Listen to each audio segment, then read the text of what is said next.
Boa tarde a todos. Eu que agradeço ao Conselho Regional de Contabilidade, porque desde o início do ano é todo mês um convite, às vezes mais do que um, e eu venho vindo, etc. Na realidade, o nosso assunto, ele ultrapassa a maneira como a gente vem apresentando no convencional todas as temáticas. Por quê? Porque caso vocês estejam acompanhando a legislação, perceberam que o atual governo ele tem uma formalidade, uma maneira de apresentar as leis bastante curiosa. Essa é uma delas. São leis que ocupam 2 páginas. Então, nós temos a lei da gorjeta com 2 páginas, a lei de salão de beleza com 2 páginas, e tudo assim, mas um recado monstruoso. O fato curioso é que todas essas leis falam profundamente da escrita contábil e das obrigações contábeis. E mais curioso ainda é que muitos de nós ainda não notaram que estamos sendo apontados nessa legislação de forma implícita, mas escancarada. Porque nenhuma lei no Brasil vem assim, debite essa conta, acredite aquela, faça a escrita contábil. Se parte do pressuposto que quando eu leio a legislação, eu entendo qual é o recado que está ali, abrangendo toda a redação, toda a literatura da legislação brasileira. Então,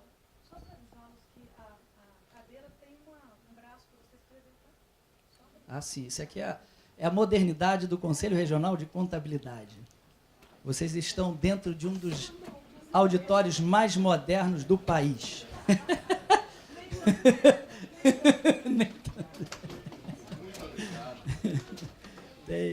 Aqui embaixo.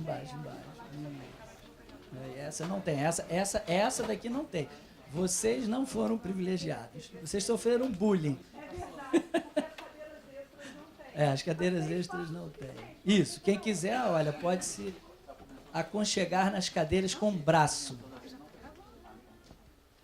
O contador adora fazer anotações. Olha, aquelas duas ali tem. Tá?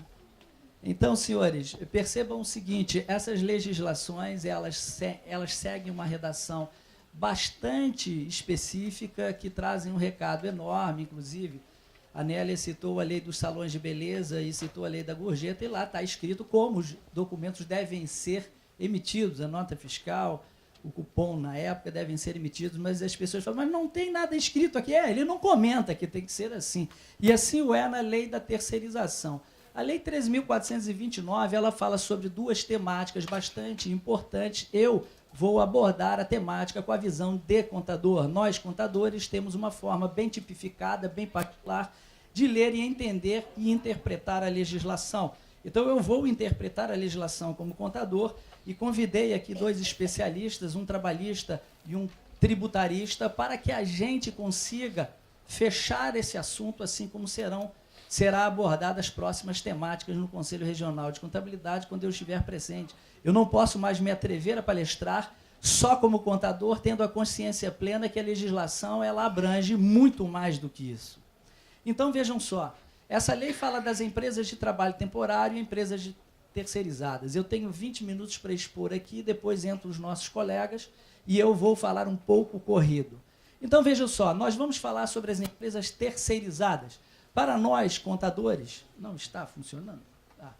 Olha, esse slide fizeram para mim quando eu fui apresentar na Federação do Comércio a legislação dos salões de beleza. Eu gostei tanto que eu estou usando para todas as minhas apresentações. Tá? Não é que eu sou assim, um cara egocêntrico, que eu gostei mesmo, realmente. Bem, inicialmente, o mais importante dessa legislação é distanciar a terceirização da pejotização. Nós temos um especialista aqui no assunto, não vou me atrezer. Mas pegar as pessoas que já hoje exercem o labor com CLT e simplesmente colocá-las como pessoa jurídica numa atividade em que já existia com a mesma subordinação, as mesmas condições, isso é pejotizar. Isso o Ministério do Trabalho não permite, isso a Receita Federal não vai permitir. Então, temos que distanciar isso daí. A terceirização, senhores, incita especialização.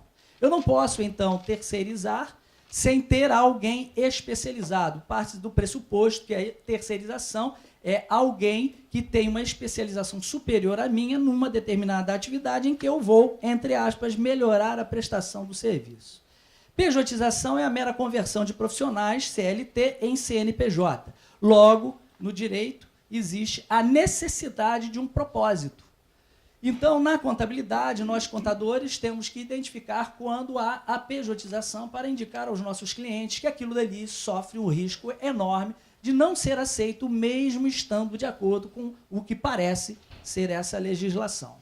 Bem, logo então, como uma outra informação também muito importante, nós contadores somos pessoas que estão acostumadas, embora não pertença à nossa atividade, à legalização de empresas, muitos pensam que a atividade de legalização de empresas pertence à classe contábil, não pertence. Qualquer um pode ser despachante de legalização.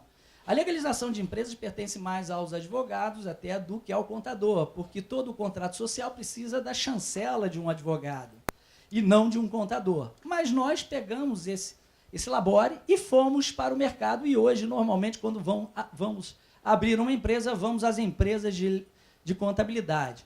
Então, o item mais importante é que o CNAE, a Classificação Nacional de Atividades Econômicas, deve ser um CNAE de uma atividade de especialização do ramo em que se está levando esse vínculo. Logo, vocês devem entender que o contrato feito entre as duas pessoas jurídicas, o contratante e o contratado, ele deve levar em consideração no objeto uma descrição clara dessa especialização, bem como todas as cláusulas, citando os deveres e direitos de cada um.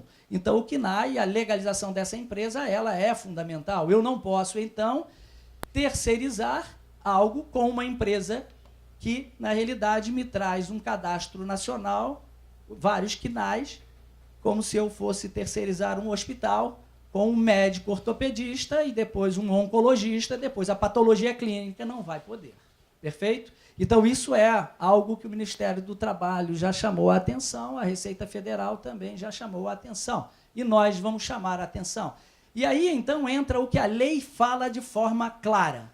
A escrita contábil e fiscal deve refletir registros de uma terceirização. Não pode ser registros de uma sociedade, não podem ser registros de um vínculo direto de emprego. Tem que ser registros contábeis de uma empresa terceirizada e um plano de contas totalmente modelado para fornecedores da atividade preponderante ou não, mas que deixem bem claro o cruzamento nas contas de passivo, de despesa, caso seja despesa, de custo, caso seja custo, e assim sucessivamente. Logo, nós sabemos que a ITG, se for uma empresa de pequeno porte, 1.000, nos determina quais são as notas explicativas importantes, e uma delas é essa. É a substituição e o apontamento do que eu operava próprio e agora eu terceirizo. E se já é assim nas empresas de pequeno porte, que estão obrigadas a ITG 1.000, a NBCTG 1.000 também, imagina nas empresas de médio e grande porte, nota explicativa, deixando claro o porquê da terceirização e que aquilo não se trata de uma pejotização, mas sim da contratação de especialistas para efetuar aquele trabalho.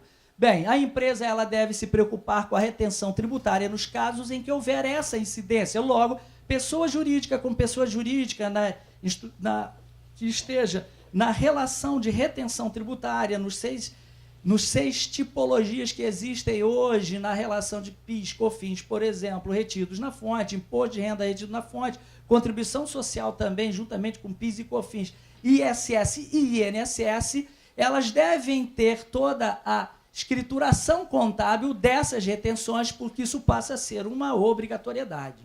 Perfeito? Então, essas relações contábeis, elas hoje, nós lutamos durante 30 anos para a classe contábil ela ser nobre, conseguimos essa nobreza com a entrada dos IFRS no Brasil. O Brasil adotou um pacto entre as 20 maiores nações do mundo, adota o padrão internacional das regras contábeis, que hoje são regras de contabilidade brasileira, lutamos para isso. Agora, muitos reclamam, poxa, mas vai dar muito trabalho. Só que nós esquecemos que nós somos profissionais da contabilidade, dos registros contábeis. Mas mesmo numa empresa de pequeno porte, sim, senhores. Infelizmente é isso. Então, toda essa regra contábil ela é obrigada a ser seguida, e nós avançamos e sabemos que a legislação, essa lei que fala da terceirização, ela traz algumas obrigações bem claras, e uma delas, na Constituição da Sociedade, já vimos algumas, obriga a formação da integralização mínima de capital. Leva em consideração a quantidade de empregados. Já sabemos que futuramente o capital pode oscilar, mas a quantidade de empregados provavelmente vai se manter. Então, uma sociedade até 10 empregados deve possuir, no mínimo, R$10.000 de capital integralizado. Responsabilidade direta. Vai avançando até ser mais de 100 empregados, capital mínimo de 250 mil. Não confunda esse capital mínimo com capitais mínimos obrigatórios para determinadas licitações. Se uma licitação disser, dentro dos quesitos, é obrigatório capital social integralizado de R$500.000, vai ser R$500.000. Logo, nós sabemos que se uma empresa ela não estiver obedecendo o mínimo possível, ela não está de acordo com a lei. Porque nós, contadores, como eu vivo falando para o público contábil, nós lemos a lei levando em consideração 4 interpretações. É diferente do advogado. O advogado ele vai muito mais, numa amplitude muito maior. A lei, para nós, contadores, ela prescreve, não é? Ela determina, faça assim. Isso é uma prescrição. A lei contábil, ela autoriza, poderá fazer assim. A lei contábil, ela não permite, não poderá fazer assim. E a lei ela autoriza, ela permite, desculpe, não autoriza, ela permite. Ela permite quando simplesmente a lei não aborda sobre o assunto. Então, na lei brasileira, a gente sabe que não é abordado sobre a lei, é permitido. Neste caso daqui, essas legislações, elas são tomadas de prescrição. Tomadas. 2 páginas, 3 páginas lotadas do que é obrigado a ser feito. A contabilidade, então, passa a ser algo como um pilar de sustentação. Bem, determinantes, então, operacionais e contábeis para dar suporte fático à terceirização. Então, eu posso me eleger como uma empresa terceirizada, mas se eu não tiver isso, eu não sou uma empresa legalmente de acordo com o que está aqui. Ela diz assim, contrato ele tem que ser personificado. Ela diz, muito claro, se eu sou um hospital e vou terceirizar o serviço de oncologia, não pode ser igual ao serviço de pediatria. São atividades, embora da medicina, muito diferentes. Então, não existe o contrato unificado, o único contrato. Todos os contratos são personalizados, são tipificados para cada relação. Então, tome muito cuidado quando o contrato for teoria Bill Gates, Ctrl+C, Ctrl+V. Não vai dar certo. Tome muito cuidado quando a formação dessas empresas for contrato que está na junta comercial, Ctrl+C, Ctrl+V. Não sabe como fazer o primeiro contrato, chama um colega do direito, um colega que já está acostumado, faça de acordo com a legislação, porque num futuro de uma fiscalização pode, como a gente diz, dar chabu. Perfeito? Essa legislação, ela determina, ela não dá escolha a seguir determinadas padronizações que a lei traz. Classificação contábil no contratante, que reflita a terceirização, como a classificação contábil no terceirizado, que reflita a contratação. Então, se a contratação, o contratado e o contratante tiverem contadores diferentes, infelizmente vão ter que conversar e bater um papo legal. Porque se o contratante ele tiver uma contabilidade, uma escrita contábil diferente do contratado, vai dar problema. Vamos entender que, senhores, se eu digo que eu presto serviços assim, sofri esta retenção e tenho esse vínculo de labore, como é que em quem me paga não vai ser dessa forma? Então, isto daqui é uma determinante que a gente passa a ter que se acostumar a se relacionar. Exigência do contratante da comprovação do pagamento dos débitos tributários, trabalhistas e previdenciários. Existe uma relação, uma obrigatoriedade que eu não vou comentar na legislação tributária e trabalhista, que determina que quem contrata outro é responsável por ter a certeza que toda a cadeia de tributos do outro foi recolhida quando é na nossa relação direta. Então, isto daqui se refere às questões operacionais e contábeis. Então, a empresa ela tem que ter um conjunto de controles internos de documentos que representam os fatos e os atos administrativos completo, dando suporte a toda a relação da escrita contábil que a gente vai apresentar. Infelizmente, traz-se uma robustez muito maior à escrita contábil e uma relevância na escrita que não existia anteriormente. A quem não está acostumado com essa relação nova, eu indico verificarem o relatório anual da Secretaria da Receita Federal do ano passado, referente às metas da fiscalização para este ano e o ano que vem. Não é as metas fiscais, é as metas da fiscalização. E vocês vão ver que o fisco diz que vai tomar como determinante na fiscalização a escrita contábil das empresas. As empresas do lucro presumido, está lá escrito. As empresas do lucro presumido que distribuíram o lucro acima da base presumida, diminuída de seus tributos, serão fiscalizadas. Está lá escrito. Por quê? Porque não tem escrita contábil e não enviaram a escrita contábil digital. Está lá escrito. Eles avisaram isso pesadamente. As empresas do Simples Nacional que distribuíram lucros acima da base presumida diminuída do imposto de renda serão fiscalizadas. Aquelas que não registraram a escrita contábil antes de uma diligência fiscal. E aí a gente começa a se assustar porque escrita contábil dá muito trabalho, mas a nossa natureza é essa. Então percebam que eles passam a usar todas essas determinantes para nos acompanhar. Isso é muito perigoso, porque se nós somos preponderantemente responsáveis por todos os atos que praticamos no exercício da nossa profissão, Código Civil 1177, se nós praticamos errado, diz o Supremo Tribunal de Justiça, que no erro técnico a responsabilidade da multa é de quem? Entenderam? Do contador. Então prestem atenção nessa relação, porque esta lei ela modifica bastante o padrão do trabalho que a gente vem tendo ao longo do tempo. Assim é a lei dos salões de beleza, assim é a lei da gorjeta. Todas elas trazem uma nobreza implícita ali dentro, fica muito escancarado ao profissional da contabilidade. Tanto é que os senhores já devem ter visto que aqui no Conselho Regional de Contabilidade tem vindo profissionais da Junta Comercial, da Receita Federal, da Receita do Estado, da Receita do Município, todos estão vindo aqui palestrar. E eles vão tomar como base o nosso trabalho no seu dia a dia. Então, esses recados eles não podem ser esquecidos por nós. Temos, infelizmente, que ler a legislação. Só para efeitos de entendimento qual é o barulho que esta lei fez no mercado, principalmente mercados que hoje estão numa situação muito delicada, nós já sabemos que existiam setores que já adotavam a terceirização até legal, como a construção civil, mas existem outros setores que estavam praticamente sucumbindo, e eu dei o exemplo do mercado de saúde. Nós sabemos que os hospitais estão pela goela do Brasil, e nós vamos entender aqui, mais ou menos, de forma meio bruta, como é que é a relação do custo.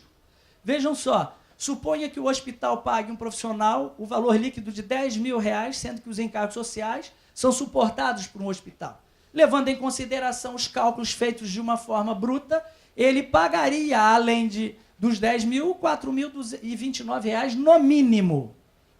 Bem, em uma empresa terceirizada que empregue 5 profissionais a 10 mil, ou seja, 50 mil, como ficaria? Se nós fizermos toda esta relação, se a empresa estiver inserida no Simples Nacional, que o nosso colega tributarista tem muito mais competência para falar do que eu, da parte legal, nós sabemos que existe um problema muito grande na terceirização de empresas do Simples Nacional, mas vamos supor que isso termine. Por quê? Porque essa lei ela só interessa na terceirização para benefício financeiro se for a relação com o Simples.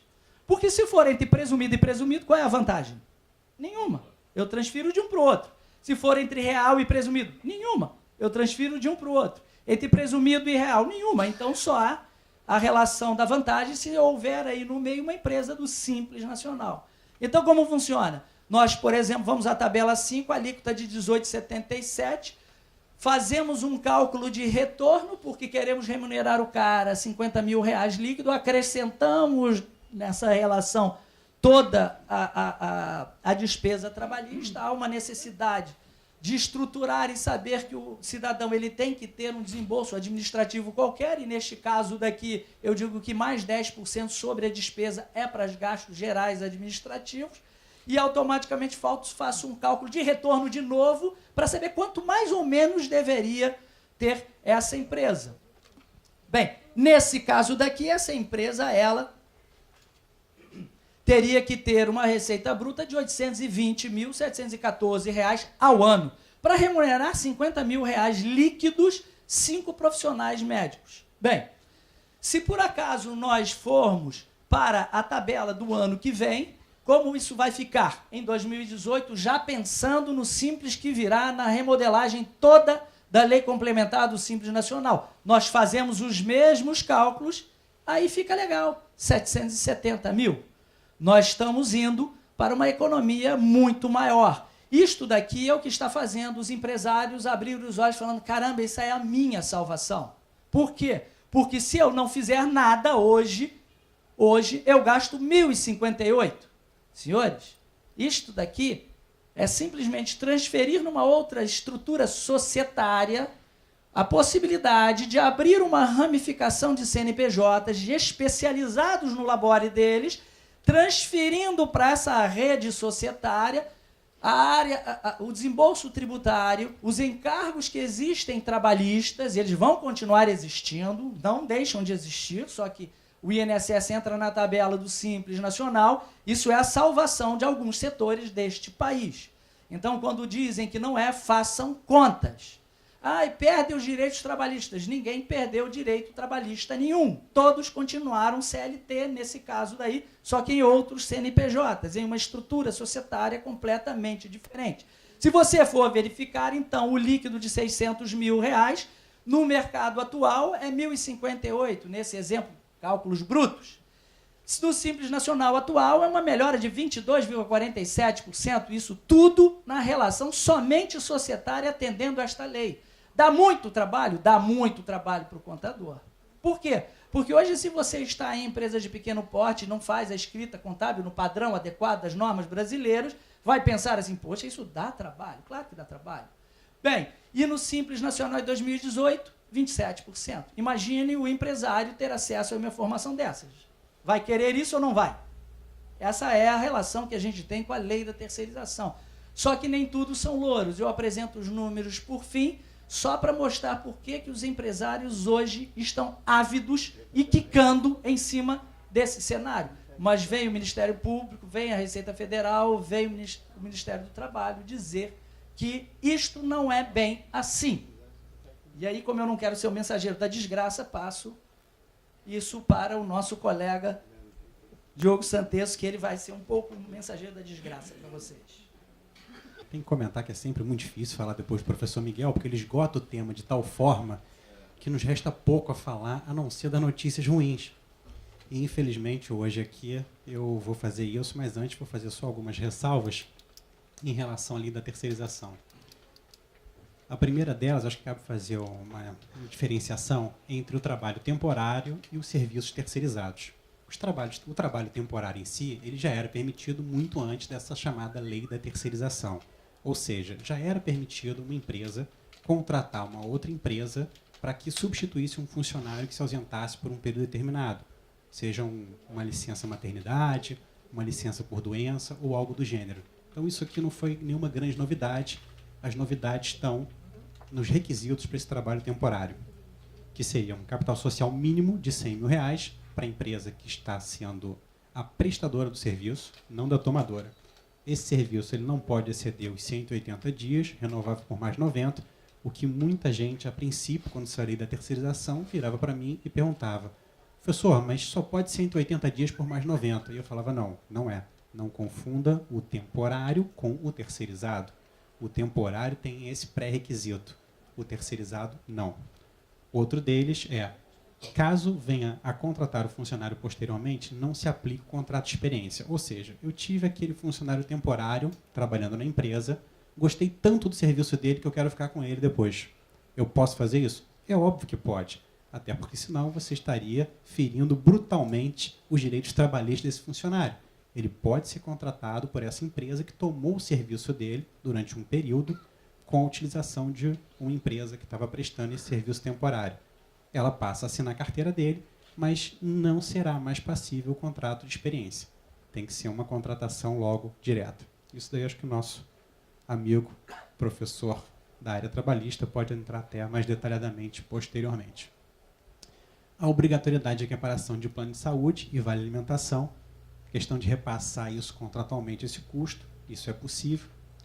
e a responsabilidade subsidiária, algo que já existia também no aspecto tributário e trabalhista. Não tem grandes novidades. A obrigatoriedade do contrato por escrito. Isso é um grande problema, porque a maioria que se vale dos temporários acaba fazendo isso por e-mail, verbalmente. O e-mail é mais comum. Essas contratações, dá o ok por e-mail, não pode. O ideal é que tenha um contrato escrito e, como o professor Miguel falou, não façam copiar-colar. Os contratos têm que ser personalizados. A responsabilidade em fazer um contrato que não esteja atendendo às normas estabelecidas, isso gerar uma problemática futura para a empresa, é muito grande. E de quem é a culpa quando sempre há um problema desse? Do pobre do contador, que quis ajudar, que fez algo que não estava inicialmente contratado para que ele exercesse, para aquele empresário, ele faz e depois, quando estoura, a culpa é dele e aquele cliente sempre acaba reclamando. Algumas obrigatoriedades dos contratos, qualificação das partes, motivo justificador da demanda de trabalho temporário. E aqui, senhores, eu estou apenas resumindo os motivos pelos quais o copiar e colar nem sempre vai funcionar. O contrato ele tem peculiaridades, não pode ser um contrato genérico. Prazo da prestação de serviço tem que ser estabelecido desde o início, respeitando aquele prazo de 180 renovável por mais 90. O valor da prestação de serviços, disposições sobre a segurança e a saúde do trabalhador, independentemente do local de realização do trabalho. Ou seja, dependendo da atividade exercida, você tem que tomar cuidado com algumas peculiaridades desse contrato. Uma secretária nunca vai ter a mesma responsabilidade e o mesmo risco de segurança que um soldador, por exemplo. Então, não pode ser um contrato genérico. Agora vamos falar da terceirização, que é o tema aqui de hoje, uma vez tecido esses esclarecimentos iniciais, e eu tentei fazer essa diferenciação, que para muitos gera conflito. O professor Miguel já falou um pouco da pejotização também, que é outra questão conflituosa na cabeça de muitos. A pejotização nada mais é do que você pegar um funcionário e transformar ele numa pessoa jurídica. Tá, mas na prática, o que significa isso? Porque eu posso pegar esse funcionário, ele ser contratado por outra empresa e prestar serviços para mim. Não posso? Pode, mas ele vai ter uma carteira assinada. Na pejotização, em suma, explicando isso da forma mais objetiva possível, a PJ não possui carteira assinada. A empresa que está prestando esse serviço como terceirizada, ela não assina a carteira dessa pessoa. Essa pessoa é sócia dessa empresa que está prestando o serviço. E ela recebe como? Distribuição de lucros. É mais barato? É. Isso é possível? De acordo com a Receita Federal? Não. Nem com as mudanças da legislação. De acordo com a Justiça do Trabalho, isso é possível? O professor vai falar posteriormente. Mas pela Receita Federal, mesmo com essa nova lei, que fique bem claro, a pejotização ainda não é aceitada, ok? Seguir aqui. Uma das grandes mudanças que a lei agora implementou foi a possibilidade de você terceirizar a atividade fim. Muitos serviços secundários já eram terceirizados e sem grande problemática. Mas agora, com essa nova legislação, em tese, ao menos, porque nós não sabemos como isso repercutirá com o tempo. O que eu quero dizer? Sempre que o Brasil ou qualquer país edita uma lei, ela nada mais é do que uma concretização de uma tendência social que é colocada num papel, que o legislativo acaba promulgando a fim de que aquela conduta passe a ser tipificada.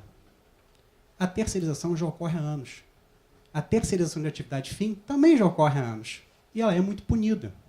Por conta disso, dessa tendência de mercado e da necessidade de atender essa demanda dos empresários de redução de custos, veio essa lei, a lei da terceirização.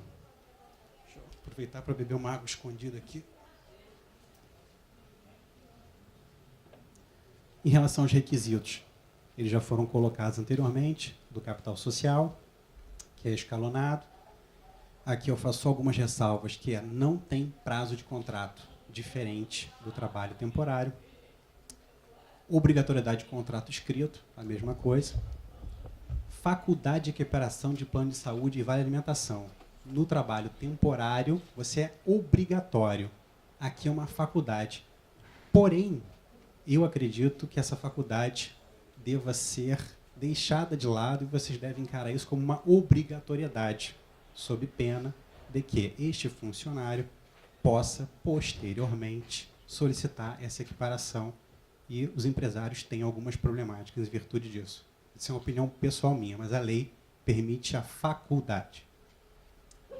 Responsabilidade subsidiária, isso já existia, a lei simplesmente concretizou. Agora vamos à problemática da terceirização. A grande vantagem da terceirização, como também já foi exposto antes, seria o quê?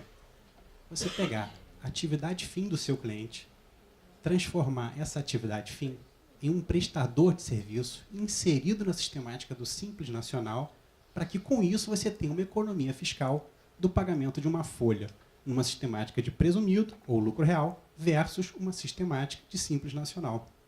Ocorre o quê? Qual é o posicionamento da Receita Federal em relação a isso? Pode uma empresa do Simples realizar cessão ou locação de mão de obra?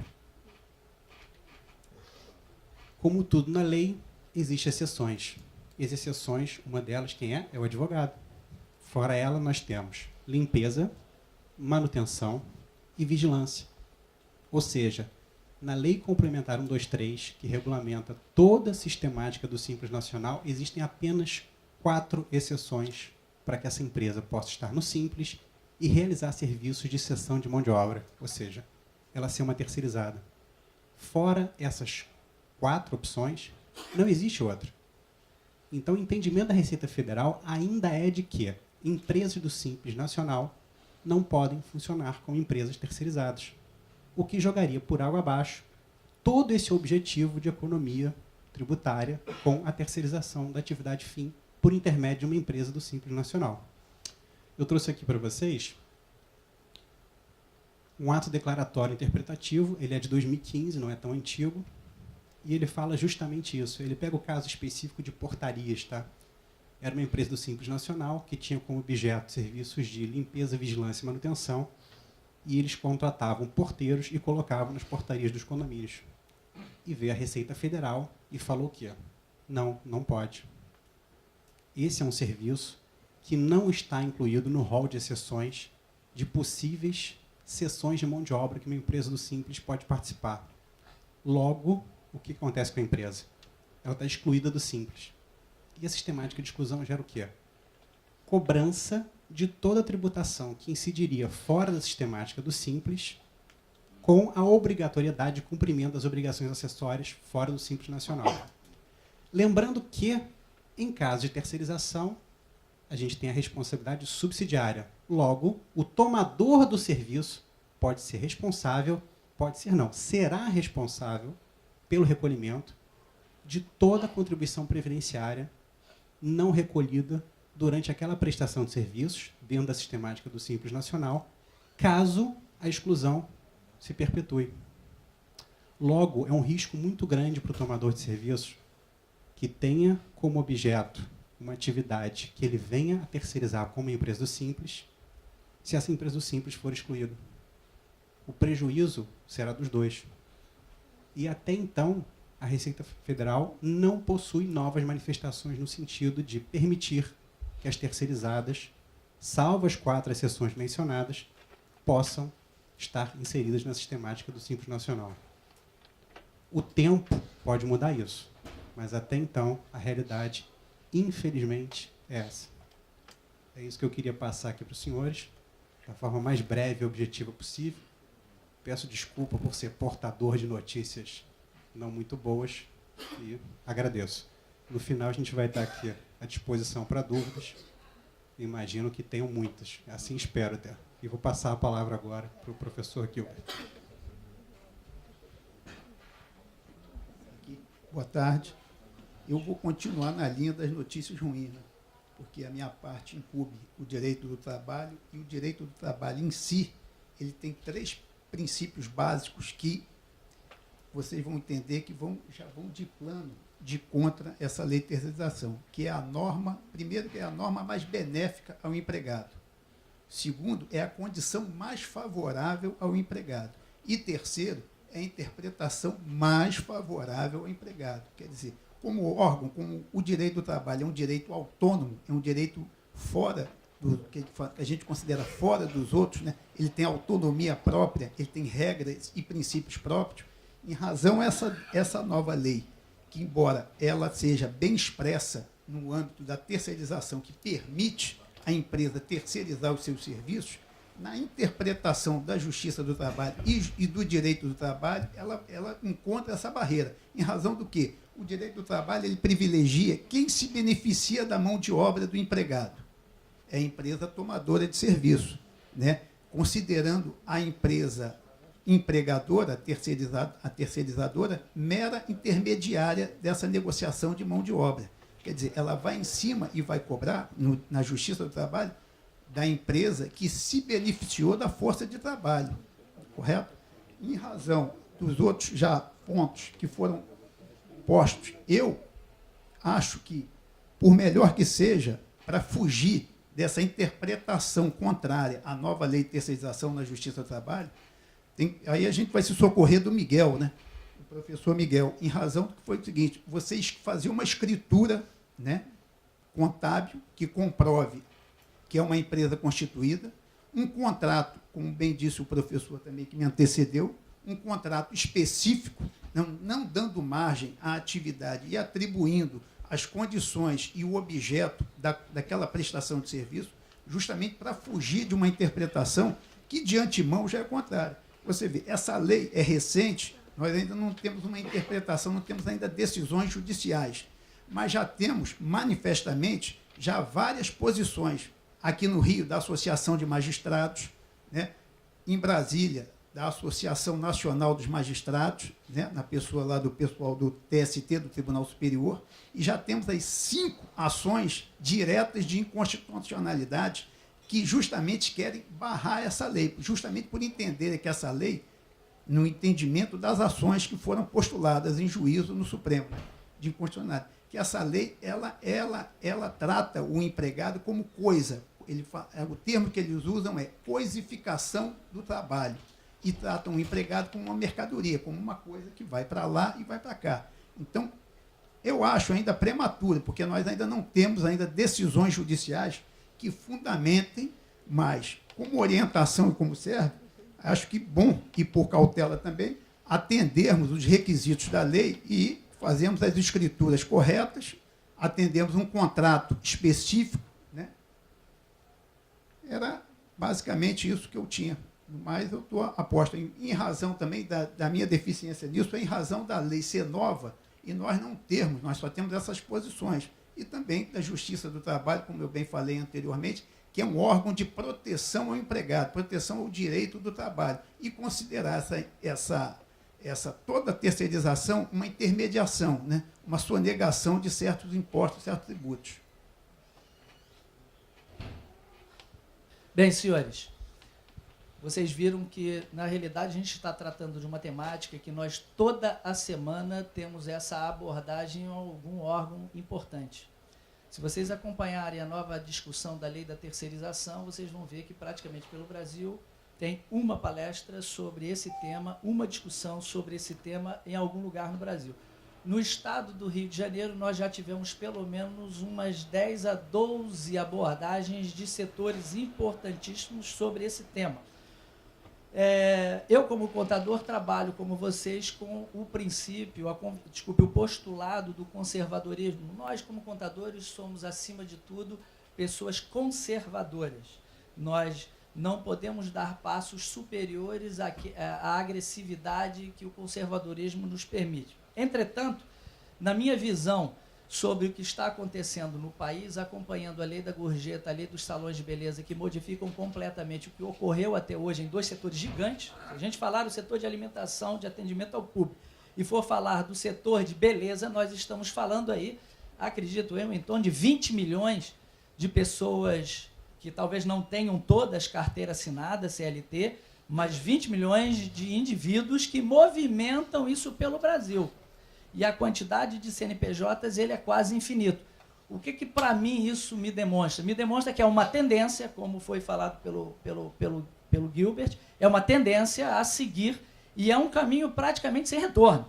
Isso na minha visão. Quem não utilizar isso como amadurecimento agora, porque o mercado empresarial ele vai querer isso.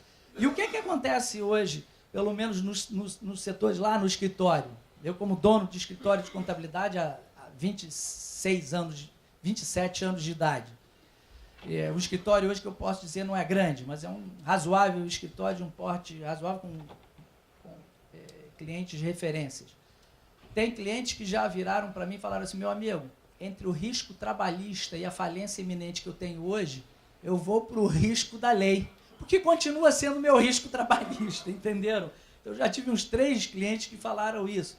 É um ponto bastante interessante, porque mexe com o mercado empresarial, principalmente mercados que a margem está muito baixa, mercados que estão na sucumbência de fechar, todos nós sabemos, vocês pegam as escritas contábeis das empresas que vocês atendem e vocês sabem que a maioria das empresas desse país está fechando com a conta no vermelho. Os saldos bancários estão todos no vermelho. E, para mim, pelo menos, eu defendo meus clientes como se fossem minha empresa. Eu luto para que eles sobrevivam, porque eu preciso que eles sobrevivam. Quanto mais eles sobreviveram, melhor para mim. E eu já percebi que não tem como bater de frente, tem como alertá-los. Tem como virar e dizer o que um dos postulados nos diz. Olha, você alerta, mas você não puxa para você o risco que pertence ao outro. Você alerta por escrito, envia os e-mails e, meu amigo, se você, empresário, tem a consciência disso, mas você quer fazer desta forma, saiba que eu, como contador, vou escriturar tudo de maneira correta, vou te dar as dicas corretas, mas vou puxar para mim a responsabilidade somente que me cabe. Só materializo. Eu não vou puxar para mim a responsabilidade da organização da instituição, nem do controle efetivo dos fatos e atos administrativos. Eu aviso a ele o que é. Eu até acho engraçado, eu sempre falo, meus funcionários, eles entram na minha sala, e eu sempre falo isso para aquelas pessoas que me acompanham há mais tempo. Eu tenho uma sala aqui na frente, tem a coisa que eu mais gosto no escritório, que é a minha biblioteca. Então ela fica dentro da minha sala. Ali tem os livros que eu disse, para tirar dali, tem que assinar e dizer que vai me pagar e me indenizar se não trouxer. São os principais livros, deve ter ali uns 300. E ali, lá em cima, o armário é dividido em 2. Do lado esquerdo, eu tenho 3 imagens. Um conjunto de 3 crianças chinesas, desculpem, gordinhas, fechando os olhos, fechando os ouvidos e fechando a boca. Eu não quero ouvir nada além daquilo que eu preciso, não vou falar nada além do que eu preciso, e entender, sabem quais são, né? Às vezes são 3 macaquinhos. Do lado, uma palavra que para mim não existe, é uma palavra que o ser humano inventou, e que é difícil identificar, que se chama justiça. Justiça é pessoal, justiça é algo que a gente sabe que ela é subjetiva, pertence a cada um de nós, mas trouxeram essa palavra como se fosse reflexo da lei. Nem toda lei é justa, nem toda justiça é baseada numa lei. Então, atrás deles tem a palavra justiça, e do lado tem um símbolo da sabedoria, com seus filhotes, que muitos pensam que é o símbolo do direito, que é uma coruja com 2 filhotes, mas não é o símbolo da sabedoria. Então tá lá, para eu me lembrar, seja sábio sempre, imagine que a justiça é você que entende, e não fale, não ouça, nunca ultrapasse seus limites. E do lado tem meu oratório com a minha Bíblia, meu Jesus Cristo, meu São Miguel, que é o meu arcanjo, etc., para me lembrar, cara, tenha fé que você vai precisar todos os dias aqui. Mas, na realidade, é a relação que a gente tem no nosso trabalho do dia a dia, não é isso? A gente convive hoje na contabilidade com uma peça muito íntima. Eu não sei se vocês têm notado, mas de 5 anos para cá, pelo menos comigo, os meus clientes, eles têm me adotado como o ombro amigo para deitar a cabeça e chorar. Eu nunca tive tanta intimidade com a minha carteira de clientes e nunca tive tanta necessidade dos clientes falarem comigo. Não é? Tem crescido essa relação de intimidade com o contador, que é uma coisa absurda por causa da responsabilidade hoje empresarial e a responsabilidade quase íntima do contador, né? Então, ao contrário dos mensageiros da desgraça, eu digo, estude e vamos nessa. Fazendo alguns adendos aqui aos comentários do professor Miguel, eu acho que isso daí não é um privilégio dos contadores. Os advogados atualmente também, a gente até brinca quando estamos entre amigos, fala que nossa profissão virou quase de psicólogo. Porque nessa crise que nós estamos enfrentando, a quantidade de clientes que vêm ao escritório simplesmente para conversar e reclamar e chorar está cada vez maior.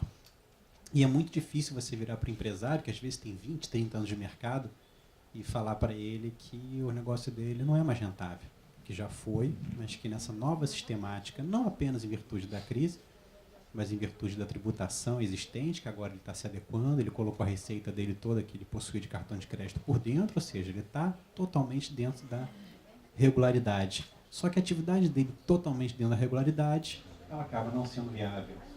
E não só os contadores, como os advogados, muitas vezes trazem esse tipo de notícia também, que não é muito bem-vinda e acaba gerando muitas lamúrias. Mas voltando aqui ao tema de hoje, e até indo um pouco no campo da esfera trabalhista, uma coisa que eu trago aí para vocês, eu fui numa palestra na semana passada, uma palestra não, era um evento dos prestadores de serviços do Rock in Rio, que tinham advogados, contadores, empresários de empresas relacionadas aos prestadores de serviços do Rock in Rio. Como eu atendo alguns segmentos de alimentação que estarão dentro do Rock in Rio, eu acabei indo nessa palestra para ouvir principalmente o que a Secretaria de Fazenda, o inspetor da Barra da Tijuca, teria a falar sobre os requisitos e exigências que eles fariam durante o evento.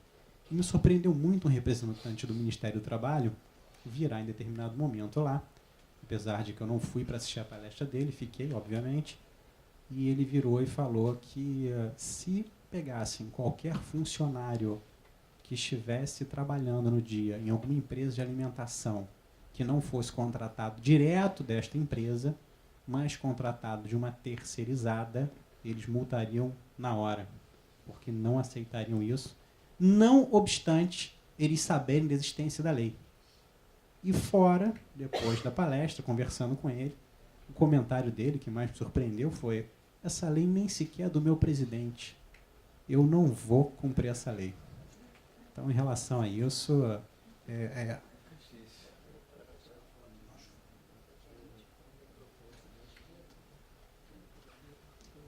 esse argumento dele, além de ser surpreendente, eu acho que é totalmente incabível, mas vai acabar dando trabalho para os advogados trabalhistas, uma vez que eu acredito que esses autos de infração, caso venham realmente a ser lavrados durante esse evento ou qualquer outro grande evento do Rio de Janeiro, na constatação de terceirizados trabalhando na empresa, ele pode vir a ser objeto de defesa com uma probabilidade de êxito aí. Vocês que gostam tanto de classificação, classificaria como possível, que é os 50%, né? Mas vou passar aqui a questão para o... Não? Então, esse é o comentário que eu tinha para fazer com vocês e estou aberto aqui para qualquer dúvida que tenham em relação à terceirização, Simples Nacional, tributação. Nós todos aqui estamos à disposição. Ele falou de 3 condições: norma mais benéfica, condição mais benéfica, Condição mais favorável e interpretação mais benéfica. Vou citar um exemplo para vocês, o seguinte: a SEASA, que todos conhecem ali no Irajá, ela, em determinado momento, determinado presidente, instituiu o seguinte lá: olha, a partir de hoje, como nós trabalhamos numa área de risco, é perigoso, é tiroteio, nós vamos trabalhar 6 horas. Transferiu aquelas 8 horas diárias para 6. Foi uma norma que ele criou abaixo de portaria normal. Veio outro presidente, não, a lei fala 44 horas semanais, 8 horas por dia, que é isso? É 8 horas. Tinha uma regra, tinha uma portaria. Todos os empregados, sem exceção, todos, foram ingressados na Justiça do Trabalho, foram beneficiados em razão desse princípio do trabalho. A regra, a norma mais benéfica ao empregado, ao trabalhador. Resultado: a SEASA hoje está com passivo de hora extra e das horas extras, os reflexos das horas extras nas demais verbas. É isso. Mais alguém? Boa tarde. Tudo bem, Miguel? Meu nome é Rogério, já tive vários cursos contigo em 2013 e agora estou retornando, né, na instituição pública agora. Então, sobre a questão da escrita pública, né, nos contratos terceirizados, eu queria saber se também se aplica lá na Universidade Federal onde eu atuo. Rogério, a Universidade Federal faz a terceirização por edital, não é isso? Sim, por edital, então, isso. O edital ele já tem toda a regra do contrato. Correto. Tá? Então, o que é que você precisa fazer? Você precisa ser tão conservador quanto a iniciativa privada para fazer todo o registro contábil de acordo com o que determina os critérios de editalícios, né? O que consta no ato convocatório. Exatamente. Entendi. Senão você vai ter problemas, com certeza. Tá, eu estou te fazendo essa pergunta porque, na verdade, eu assessoro essa parte, né, contratual na questão de análise de balanços. Um cuidado que eu te diria que você vai ter que ter, que as instituições públicas elas cometem muito equívoco, é quanto à retenção na fonte. Retenção tributária na fonte. Correto. Cumprimento da retenção da forma correta. Perfeito? Perfeito. Normalmente, a prestação de serviço na instituição pública, quando é serviço, demais serviço, é 9,45, naquela tabela do anexo da lei 1234. 123, 2006. Perfeito? E aí o registro contábil, principalmente a declaração da antiga DIRF, que as instituições públicas não apresentam a contento, Certo. as empresas entram na justiça dizendo que sofreram a retenção, abatem do imposto e depois vão na instituição pública e entrou contra, Entendi. porque ela pagou líquido, ela se apropriou daquilo. Então, esse é o cuidado maior que você tem que ter. Perfeito. Agora uma pergunta só para o Diogo. Tudo bem, Diogo? Quanto à questão, como eu atuo também na análise de balanço quanto às licitações, né? Eu faço parte lá do processo. Então, tem sempre essa questão sobre o Simples Nacional, em estar participando nas licitações. E quando ele adjuca, né, o contrato, quando ele é vencedor, né? Por exemplo, ele é do Simples, ele vai ter um contrato, no nosso caso, até 60 meses no máximo, né? Ele teria que mudar de regime. Por exemplo, ele vai ter um serviço de asseio ou segurança. Segurança, problema nenhum. Não, então, ele pode ser do Simples Nacional. Pode ser do Simples Nacional. Independente se o contrato é vultoso ou não. Independente. Tá, A não ser que ele extrapole também aquele regime. Sim, aí ele vai para outro. Que aí é o problema da empresa também, Entendi. se ela extrapolar os 3.600.000 anos, que ano que vem vai passar para os 4.800.000. Já é Entendi. outra pergunta que fazem, mas esse ano? Se eu chegar nos 4 milhões esse ano? É óbvio que ele tem que mudar, vai presumida, etc, né? Lógico. Exatamente. Entendi. Agora, isso só para vigilância. Não, limpeza, Asseio manutenção. Você está dentro de uma universidade federal, certo? Sim. Ou seja, tudo que é distinto do seu objeto, da sua atividade fim, são atividades secundárias, você a princípio não teria esse problema na terceirização. Por exemplo, eu quero terceirizar a cantina. Alimentação, você pode terceirizar. Agora, essa cantina, se você é um restaurante, um exemplo comum que os restaurantes perguntam muito, a gente acaba atendendo muito restaurante lá no escritório, sou um restaurante no Presumido aqui, eu tenho 3 unidades. Estou quebrado, não sei de onde tirar dinheiro, Diogo. Essa notícia que você viu aí no jornal do diretor financeiro do sindicato é a mais pura verdade. Eu preciso botar alguns garçons numa empresa e quero botar essa empresa no Simples Nacional. Posso? Não, não pode. Por quê? Porque você está terceirizando seu objeto, sua atividade fim. Entendi. Entendeu? Nesse caso, não vai poder ser do Simples, porque a lei não abre uma exceção. Agora, eu sou uma universidade, independente de ser pública ou particular, ou privada. Eu quero terceirizar atividade que não seja de ensino em si. Eu posso? Pode. Aí você não tem o problema dessa sistemática por do enquanto, Simples não, Nacional. no seu caso, Tá, e só para finalizar, então. Então, a empresa do Simples, tá? Caso ela ganhe, ela pode sim ser, no caso, a contratada, correto? Tanto para asseio quanto para vigilância, né? Pode ser a contratada. Entendi. Tá. E só para finalizar, por exemplo, a outra questão é que eu te falo. Isso entraria em vigor, por exemplo, a questão que o Miguel colocou, da terceirização em si, né? Isso entraria... sobre a questão do temporário e da terceirização. Entraria em vigor a partir de quando? O temporário já era possível, Sim, né? já era possível. Eu trabalhei em hotelaria, a gente fazia, mas como... Deu até problema que ele falou. Garçom e arrumadeira é atividade fim. Então, tivemos problemas seríssimos. Sim. Então, mas lá, por exemplo... Vigilância, manutenção, atividade de hotelaria? Aham. Pode fazer, não tem problema. Não, eu digo na Universidade Federal, por exemplo. Se eu quiser contratar, por exemplo, um professor. Aí você não poderia contratar esse professor se ele fosse uma empresa do Simples Nacional. Não poderíamos, Não né? poderia. O que faz muito... Aí já é pejotização até. Entendi. São aqueles professores que se juntam lá, um grupo de meia dúzia, abrem uma empresa de cursos e treinamentos e resolvem prestar serviço para a universidade. Isso, pela legislação, não é aceito. Entendi. Agora, a última pergunta, tá? Sobre a questão do capital mínimo, tá? Por exemplo, o Miguel falou sobre a questão dos R$100.000 que a empresa tem que apresentar no balanço para serviços temporários, perfeito? Não, o capital social... O capital social mínimo. Com essa legislação, ele é mais alto. Ele é escalonado de acordo com o número de funcionários que essa empresa vem a ter. Segundo aquela escala ali, não é isso? Exatamente. Mas o mínimo era 100 mil, se eu não me engano, né? Começando de 100 mil... Não, acho que 100 mil era no... 10 mil, desculpa. Agora, isso para terceirização. Para terceirização. Para terceirização, perfeito. Sim. Até porque também a gente põe no ato convocatório, né, Miguel? Não teria problema quanto a isso. O que você vai ter que fazer na hora... O ideal é, no seu caso, conceber o edital já adequado a isso, porque o que você faz é uma terceirização.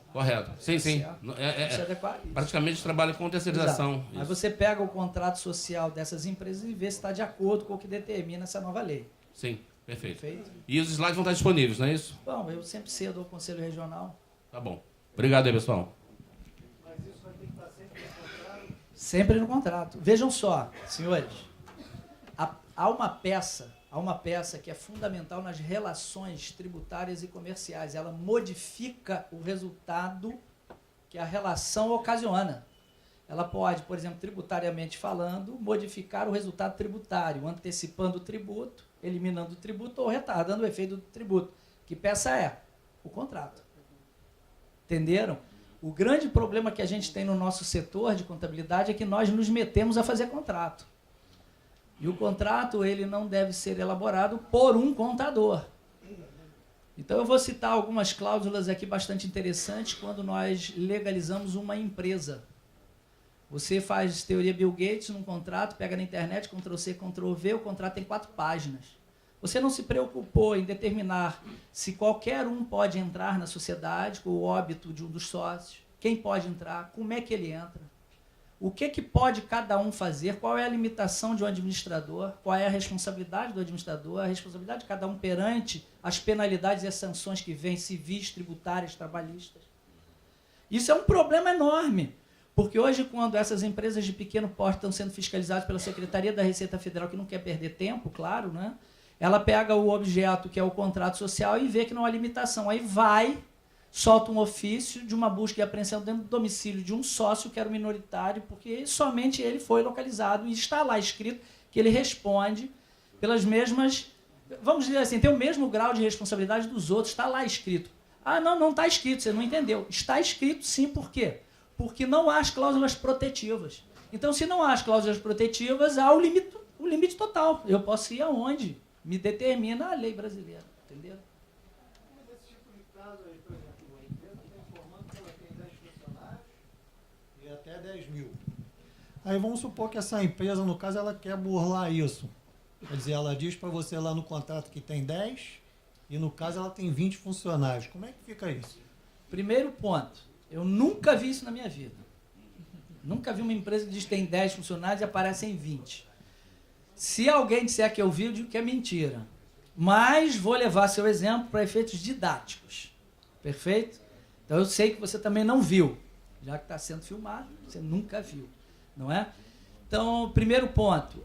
O contador ele é preponderantemente responsável e diferente de outras atividades, ele é obrigado à delação. Não é a delação.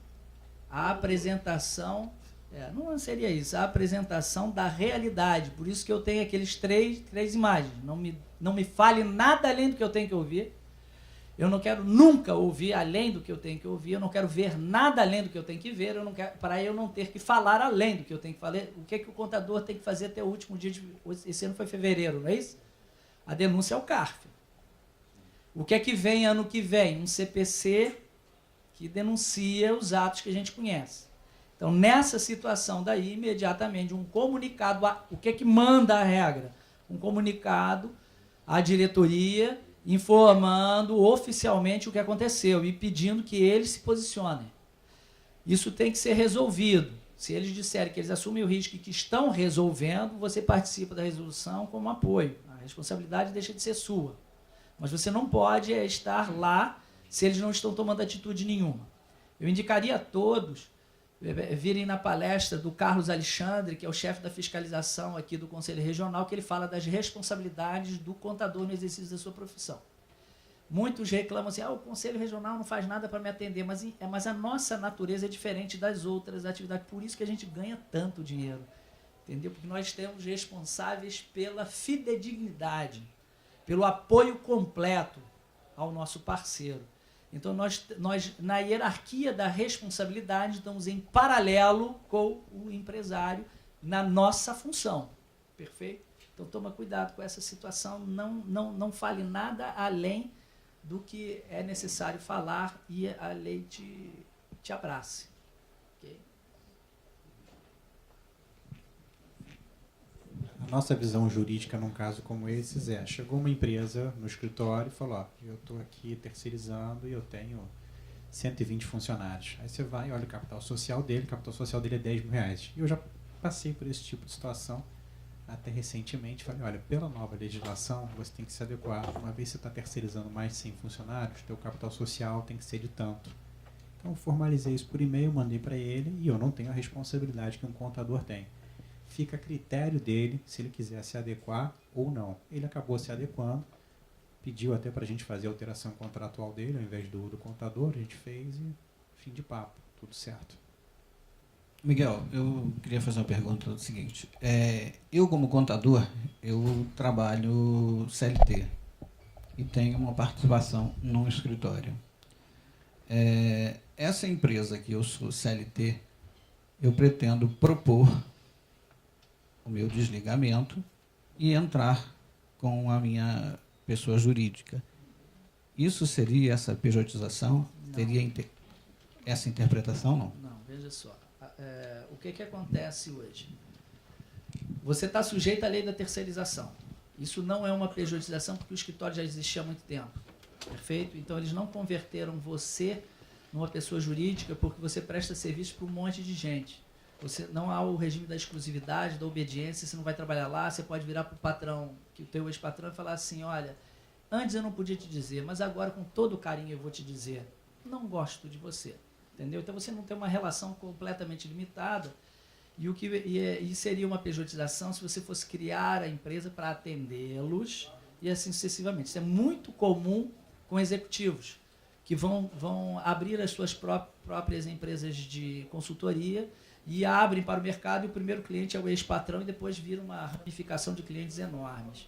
Isso daí pode entrar alguém te violentar, querer te agredir, mas isso aí eu não acredito que se realmente for só mais uma empresa, e se você já existia como escritório de contabilidade, eu não acredito que eles tenham nem Ministério do Trabalho, nem Receita Federal tenham êxito, porque eu já vi vários casos assim. O que não pode, isso está na lei, é proibido, é a prestação de serviços terceirizada em regime pejotizado, claro, por parentes de primeiro e segundo grau de diretores. Para quê? Descarregar salários. Por exemplo, a lei fala claramente sobre isso. Isso é proibido. A lei diz que isso é proibido. Então, por exemplo, na esfera pública do Rogério, isso daí é completamente proibido. Os editais, a maioria dos editais diz que é proibido. Exato. Isso não pode. Perfeito? Isso não pode. Boa tarde, Miguel. Fazer um resumo, pelo que eu entendi, é o seguinte. Primeiramente, a atividade, se não puder, pela receita, para você não correr risco, não for conservação, enfim. E se for um segmento do Simples também, não vai haver o benefício da isenção fiscal trabalhista, no caso. Só que o colega citou um exemplo que, assim, eu trabalho com uma empresa de odontologia. Se esse dentista, que na prática desse setor é gigante, o único benefício é se ele abrisse uma empresa de odontologia também, que no caso KENAI de odontologia, porque não pode ser terceirização de serviço, e ele prestasse serviço cada dia em uma clínica diferente. Aí ele poderia? Aí é outra coisa. Você está falando o seguinte, ele é um dentista que trabalha em vários pontos. Não, primeiramente ele trabalha em uma clínica só. Em uma clínica como CLT? Sim. Como CLT. Normalmente, na prática dessa atividade, é só percentual. Uhum. É um aluguel de cadeira, digamos de cadeira, assim. Exato. Ele está pagando a cadeira dele. Isso. Então, veja só. Você vai pegar o contrato que ele tem para ver se é ele que remunera o lugar, ou é o normal nesse setor, ou é o lugar que remunera ele. Se for ele que remunera o lugar, não tem vínculo nenhum. Ele está pagando um aluguel de cadeira. É o contrário. Entendeu? É o contrário. Então, existe o contrato? Não existe o contrato? A prática na profissão até é tudo de boca. Tá. Então, e o dinheiro, então, é aquele dinheiro que... Voador. Exato. Entendi. Abençoado. Sei. Então nesse caso daqui, meu amigo, já está com o problema, não é isso? Então, para essa categoria... Já está assim, na situação que eu vou dizer assim, mandrake, a mágica acontece. Isso. É isso? Isso aí. Tá certo, entendi. Só então isso eles daí... estão vendo a terceirização como se fosse uma possível exato, saída. Isso daí Só para que... eles é a solução, talvez, né? Mas imagino aí, eu. Ele não poderia, pela atividade de odontologia... Não. Na realidade não funciona dessa forma. Você vai ter que verificar qual é a ligação com esses centros clínicos. Porque o que é que ocorre nesse setor? É muito comum se abrir uma empresa de locação de espaço. E ele passar a pagar a locação por percentual, por produção. Quanto mais eu estou lá, mais eu pago. Quanto menos eu estou, menos eu pago, entendeu? Sim, isso aí no caso de locação do espaço. E tem também o fato, vamos supor assim, eu sou dono de uma clínica odontológica e quero contratar um dentista mais barato, digamos assim, para atender meus clientes. Certo. Eu posso terceirizar essa atividade? Não pode, né? Em tese, não. Entendeu? Então, a única saída que eu pensei agora foi do jeito que ele falou assim. Não, solução tem. Lá garantia é o doutor Diogo, que eu sei que tem. Então, aí eu vou aproveitar eu até quero como eu não vejo posso dar uma olhada avançar pra ele e ele aqui. não está ouvindo nada nesse momento. Então, é uma solução dessa, poderia ele trabalhando em casa. Pode. Assim, tem solução. Tem solução. Vai muito além do que você imagina, meu amigo. Imagino. Muito além. Tá legal, obrigado. Olha só, a solução para você consertar o que está tudo errado, até porque provavelmente essa clínica hoje, ela também recebe muito pagamento em dinheiro, não deve estar tributando nada. Esse dinheiro que aparece do céu na clínica, consequentemente tem uma transferência para esse profissional que está prestando serviço. Então você já está numa situação totalmente irregular. Cabe a você, não só como contador, mas até como parceiro deles, porque eu considero todos os nossos clientes parceiros, orientá-los a fazer a coisa dentro da maior legalidade possível e, dentro da legalidade, fornecendo para ele uma menor tributação. Mas hoje ele está totalmente errado, né, em todos os aspectos. Assim, ele foi orientado até porque ele tem uma atividade que é lucrativa, ele vai formar patrimônio, então tem que ter o lastro do dinheiro. Ele está seguindo essa orientação. A fim de poder gastar menos com o empregado da atividade fim, ele estava perguntando se seria uma solução a terceirização. E pelo que eu entendi, se não for atendendo em vários lugares diferentes, se tiver um vínculo trabalhista, não vai poder do mesmo jeito pela atividade odontológica, que é na odontológica, não vai ter como. O vínculo ele já tem, ele já está todo errado. Não, eles sabem disso. Então, a lei é clara, a lei considera o empregado aquele que trabalha de natureza não eventual, na dependência de um empregador e sob remuneração. Quer dizer, ele preenche todos esses requisitos, correto? Correto. Então, só falta oficializar. Eu só não entendo a mágica que ele faz. Se ele tem uma outra atividade, esse rastro ele é regular perante a Receita, e aí ele junta a outra que é irregular nesse montante. Que controle tem isso, entendeu? Em termos contábeis. Isso é um assunto que deve se encerrar rápido. Entendeu? Então é perigoso, cuidado. Eu sairia correndo, cara. Entendeu? Enfim. Professor, eu não sei nem se minha dúvida é uma dúvida ou vai ficar mais como conselho. O meu cliente diz que vai pegar uma oficina mecânica, tem lá 10 a 20 funcionários, mecânico, lanterneiro, o cara que bota o gás. Ele falou, Marcos, sinto muito, vou mandar todo mundo embora e vou contratar no MEI. O contador ele pode proibir do cara de fazer isso? Proibir não, você pode indicar que o que ele está fazendo é completamente ilegal, porque o MEI não pode trabalhar com exclusividade, né? O MEI ele é feito para desenvolver uma atividade em que ele possui vários clientes e conforme a legislação determina não pode haver o vínculo. E aí nesse caso daí é completamente vinculado. Eu passei e-mail para ele, expliquei isso tudo. Sabe o que ele falou? Sinto muito, eu vou fazer. Mas eu falei, eu vou correr todo o risco, porque assim para mim é mais barato. Tá bom, eu já sei que a empresa pertence à avó dele que está com 95 anos, é isso? Então eu já sei como funciona isso, entendeu? Mas isso não pode.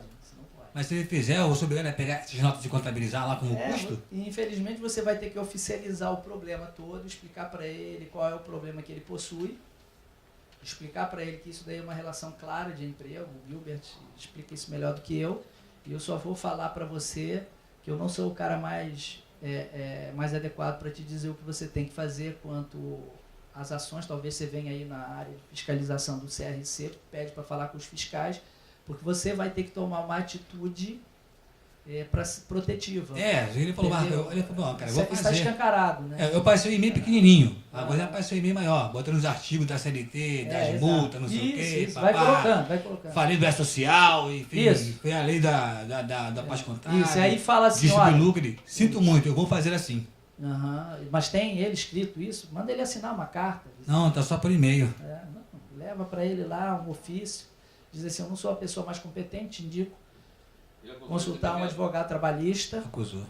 Entendeu? Então tá ótimo. Entendeu? Tá, porque você vai ter que, infelizmente, a princípio, pelo que eu estou vendo, reportar isso. Isso é um vínculo Escancarado. Ah, com certeza. É bom.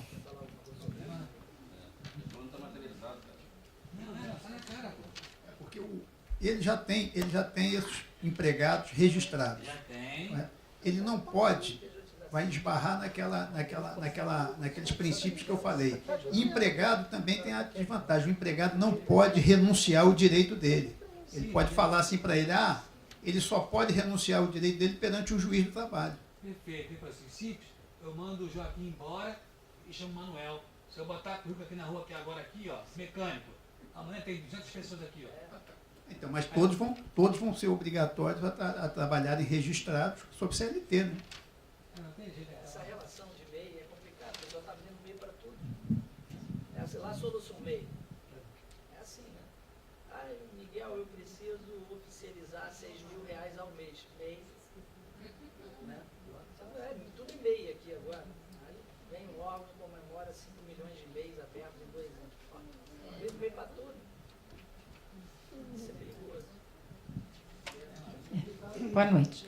Eu queria perguntar sobre a relação entre clínicas e médicos que são contratados para eventuais, né? Mas só que se tornam semanais para caso de CTI, para ficar fazendo plantão e emergência. Como é que é essa relação? Esses médicos eles podem criar uma empresa e prestar serviços ou tem que ser funcionário, já que faz uma prestação de serviços semanal? Eu encontro aí, né, diversas modalidades. A que oferece a menor risco é essa de criar a empresa, entendeu?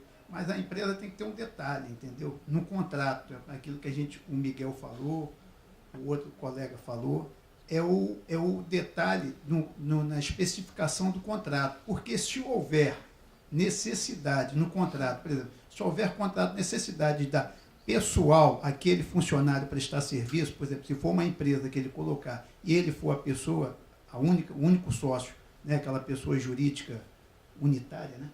Se ele for o único sócio, não tem problema. Agora, se ele conseguir colocar num contrato que ele também tem, ele não tem a necessidade de prestar o serviço, ou ele pode delegar, esse plantão eu não vou cobrir, eu vou determinar um outro, mas que não falte o plantão, aí...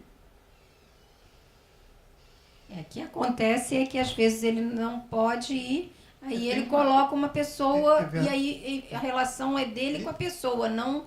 Aí eles trocam os dias, né? Tá. Se não tiver sob o contrato, a relação vai ser da pessoa que ele usou para substituí-lo com o hospital. Porque quem tomou o serviço foi o hospital, entendeu? Ele vai ser ele não pode quarteirizar, né, no caso. Mesmo que seja só uma troca de dias, assim, por exemplo, ele faz o dia da pessoa... Se tiver especificado no contrato, aí sim. Se não tiver, vai abrir vai abrir uma brecha. Certo. Mas então é conveniente que ele abra uma empresa, um PJ, esse médico, né? O que acontece? É muito comum, isso acontecia muito em plataforma de petróleo. A plataforma de petróleo contrata uma clínica que é administradora também de repasse de mão de obra de terceiros, perfeito? Então, isso aí, no caso desse hospital, o que é que ele faz? Ele contrata uma clínica e essa clínica ela é responsável por buscar os médicos e colocá-los ali dentro. Então, essa relação ela é diferente. Só que tem que se entender que o hospital tem um vínculo direto com quem está prestando serviços ali, se por acaso essa empresa não for realmente uma empresa contratada, para ter a certeza que alguém está praticando aquele serviço ali naquele momento e não é um serviço concomitante, não é uma pessoa que está sempre lá, etc. Entendeu? Então, tem que se prestar atenção na relação, certo? Como ela corre, como ela está montada hoje. Agora, se não tiver essa relação toda antecipada, eu sou um cara muito conservador, muito. Nas relações terceirizadas, eu mando registrar o contrato e reconhecer a firma de cada assinatura, para eu ter a certeza de que aquilo, quando chegar uma fiscalização, não foi formado naquele momento. Eu peço que façam isso para não dizer que foi prova montada. Entendeu? Então, esse é o tipo de situação que ela merece um estudo um pouco mais aprofundado para você montar a estrutura mais adequada que pode existir naquela prestação. Entendeu? E muito cuidado, porque isso não é qualquer um que faz. Principalmente na área da saúde. Por que a área da saúde? A área da saúde, eu não sei se vocês sabem, mas a profissão mais bem remunerada no país é médico. Segundo a FGV, médico pelo 4º ano consecutivo é a profissão mais bem remunerada. Ela tem de remuneração mais do que o dobro da segunda profissão, que são engenheiros. Entenderam? Então, o médico no Brasil, em média, um médico formado, que exerce a medicina, ganha em torno de R$16.800, salvo engano, em média. 63% dos médicos, em média, ganham isso. Então, quando a gente fala de fiscalizar profissões hoje autônomas, que exercem a autonomia ou a intelectualidade, a gente fala da área de medicina. Agora, coloca na área de medicina dentistas, ou elimina a área de medicina e joga para a área de saúde, onde estão psicólogos, dentistas, fisioterapeutas, junta esse povo todo. Entenderam? Aí vem para a segunda profissão, que antes da... Essa é uma pesquisa da Fundação Getúlio Vargas, antes da crise brasileira que estamos vivendo. A segunda era a engenharia, que em média ganhava 8 mil e pouco. E a terceira, nossos nobres colegas, que a gente sempre traz aqui para ver se passa um pouco de dinheiro para a gente, é a advocacia. Entenderam? Então, aí vai caindo, vai caindo. Nós estamos em 4º lugar. No ano que vem, vamos estar em 1º lugar. E aí eu vou virar para os meus colegas, entenderam? Vamos chegar lá ainda, rapaziada. Unidos venceremos. Eu penso que a gente é médico das pessoas jurídicas, né? Então, a gente tem que ser muito bem reconhecido. Muito bem remunerado. Muito bem remunerado. Nós somos a profissão que lida com o órgão que mais mexe com o ser humano, chamado bolso. Entenderam? Deixa a gente bolso. Doente. O sangue é o dinheiro. O órgão é o bolso. Deixa até o médico Ciência doente. da riqueza. Entenderam? Obrigada. Nosso problema é um só. Eu tenho um professor chamado Paulo Pegas, ele tem um chavão que eu acho fantástico. Ele fala, alegria! Alegria, alegria, alegria. Alegria. Então o nosso problema é falta de alegria. Vamos embora, rapaziada. Bem, voltando ainda um pouquinho, só para pensar num plano, como contador, de levar uma notícia boa para o cliente, não só uma notícia ruim, né? Clientes hoje, eu acho que um setor do lucro presumido que está, no meu caso, onerando muito o cliente, é a contratação de faturamento e financeiro. Tá, não tem como terceirizar isso dentro da empresa. Fora, ok, estou no simples. Seria essa a interpretação? Não é bem essa a interpretação. A questão toda é a seguinte, é que o Dr. Diogo Santesso, ele tem um escritório de advocacia que ele milita há muitos anos no Simples Nacional, ao contrário da grande maioria dos escritórios. Por isso que ele tem esse conhecimento todo de Simples, além de ser um professor de Simples Nacional. E ele citou uma questão que a Receita Federal ela cai bastante, que é a terceirização, a cessão de mão de obra ou empreitada utilizando pessoas jurídicas inseridas no Simples Nacional. Perfeito? Então, é isso que ele está citando. Tome cuidado que, tirando o que está na Lei Complementar 123, que são quatro, né, atividades específicas, as outras há uma discussão muito grande. Entendeu? E aí, quando você já tem a pessoa jurídica formada num padrão societário comum, como é um hospital, hoje já existem instituições que são de saúde, não são hospitais, são shopping centers da saúde. Então é como se você... Imagina um shopping center, não tem lojas. Se a gente falasse de shopping center há 40 anos atrás, ninguém acreditava. Hoje todo mundo aceita um shopping center com lojas terceirizadas, não aceita? Com praças de alimentação, não aceita? E o mais comum hoje em dia é aceitar que determinadas lojas gigantescas formem núcleos de lojinhas, o que a gente chama de estandes, etc. Daqui a um tempo, eu vou me arriscar. Vocês vão me dizer se eu estou certo ou errado daqui a uns 4 anos. A gente não vai estar falando da terceirização como fala hoje. Vai ser muito comum você abrir uma instituição de saúde, como se fosse um shopping center. O cara vai lá, pega uma área, patologia clínica. O cara vai lá, emergência. O cara vai lá, ortopedia. O cara vai lá, fisioterapia. Entendeu? Então daqui a um tempo isso vai ser comum. Hoje isso não é comum. Entendeu? Então- Já tem as policlínicas, já tem a clínica aquelas clínicas populares que fazem odontologia, fazem vários exames, etc. Então seria correto dizer que se dentro da própria empresa ela sublocar um espaço para esse essa... é que é o problema, você citou o errado, dentro da própria empresa, entendeu? Sim, mas e se eu criei... Eu já falei disso aí, mas e Entendeu? se a empresa legaliza outra empresa ali dentro? Então, E não, só que é um grupo, geralmente, que no meu caso, não é um grupo econômico. então, mas aí são já é pessoas outra distintas. coisa que a Receita cai, grupo econômico. Mas no caso, né, não teria como estar no grupo que são... Exato. Aí o que acontece? Na realidade, ele tem que criar natureza nova no local. E aí ele tem que deixar de ser... Eu estou dando o exemplo do hospital, senhores, porque o hospital é mais fácil, todo mundo conhece o hospital, todo mundo, entendeu? Então todo mundo conhece o hospital, fica fácil de entender. Então eu tenho que criar um novo negócio, entendeu? Uma nova estrutura. Um novo KNAI, bem dizer, né? Os senhores já devem ter ouvido muito um tema que uma frase que está muito em voga agora, que é propósito negocial. Tudo no CARF agora, eles invocam propósito negocial. Você pegou uma parte da sua empresa, terceirizou serviços de apoio administrativo e terceirizou com uma empresa no Simples. Qual o propósito negocial? Foi diminuir a arrecadação? Foi? Então não é válido. Acho que isso daí já responde a tua pergunta pelo entendimento do CARF e com essa frase que eles estão usando.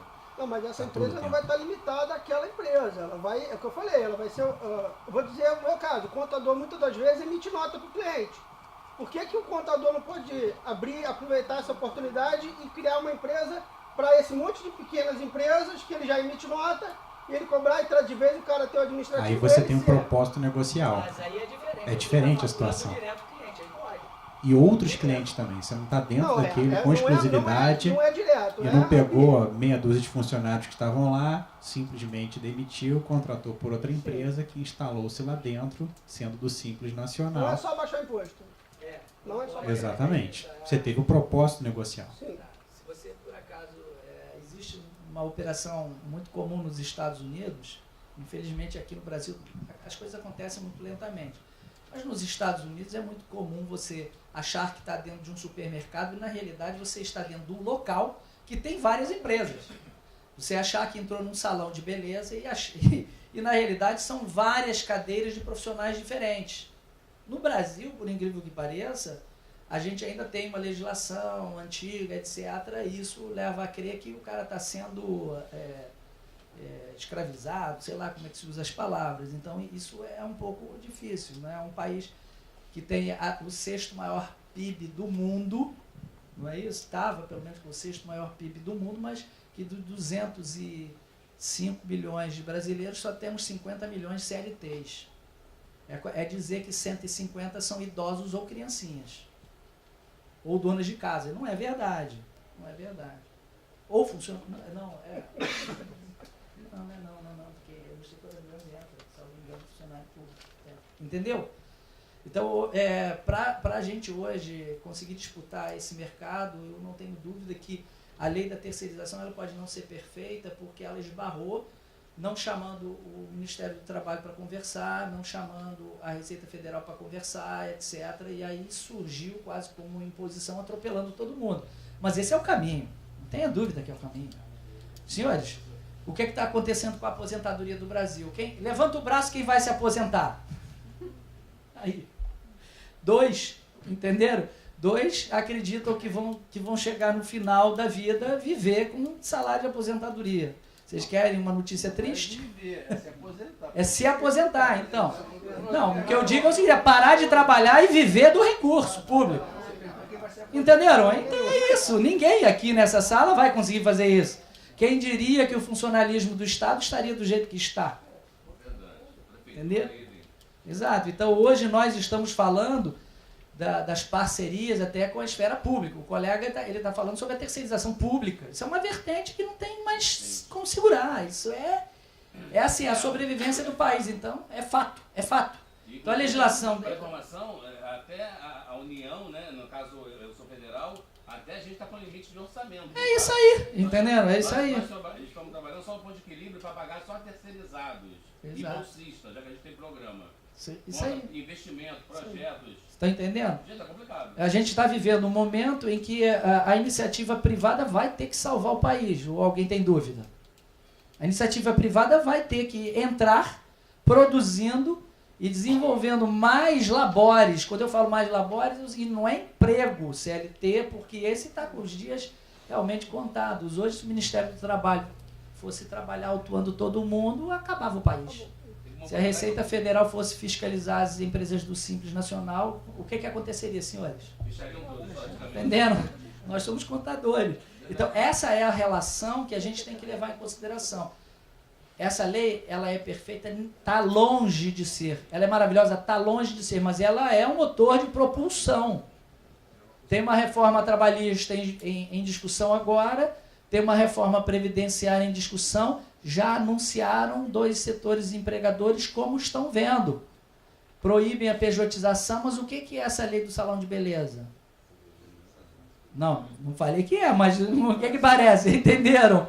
Então nós estamos hoje olhando para os lados e falando assim, gente, ninguém está conversando. A Receita Federal não conversa com o Ministério do Trabalho não conversa com o empresário está assim, o que eu faço. E o contador no meio de todo mundo.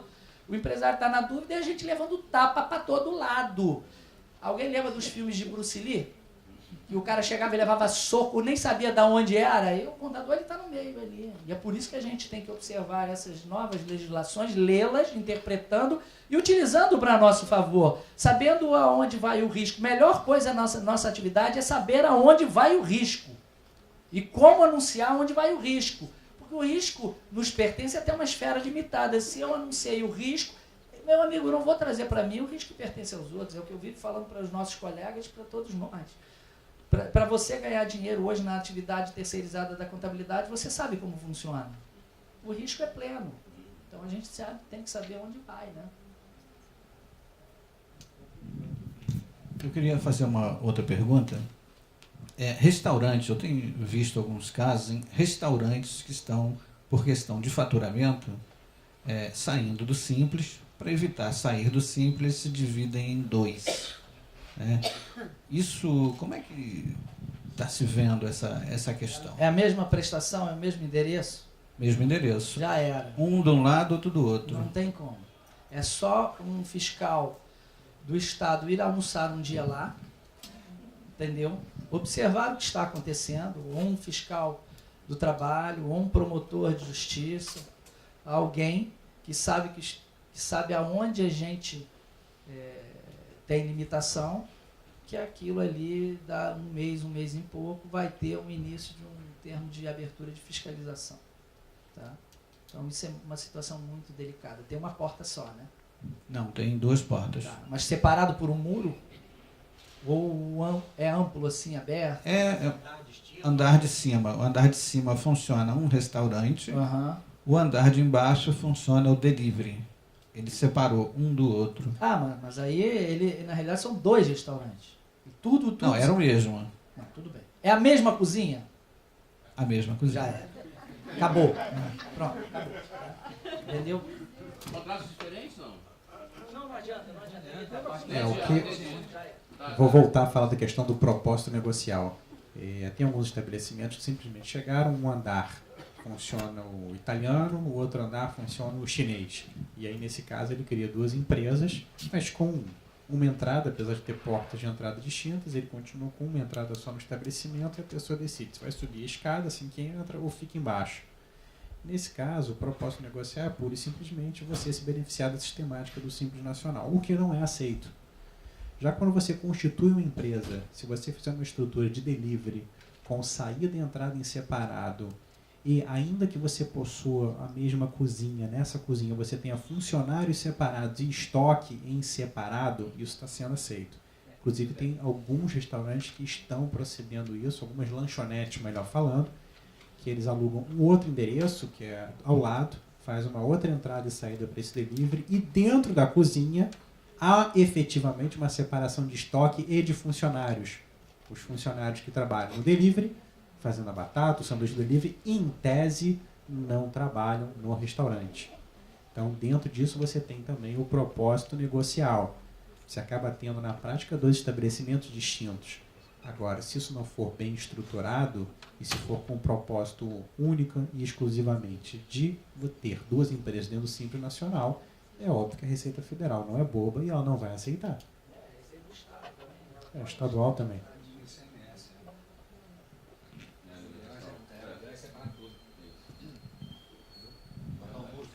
Falando em restaurante, aí, entrando até no lado da contabilidade em si, com o regime especial, que vocês citou há pouco, a diferença não é tão grande do Simples Nacional, salvo quando você tem um número de empregados excessivos, ou até um número de empregados grandes. Então, a vantagem do Simples é você ter a contribuição previdenciária incluída no que você tem de receita e não pagar isso em separado com a tua folha.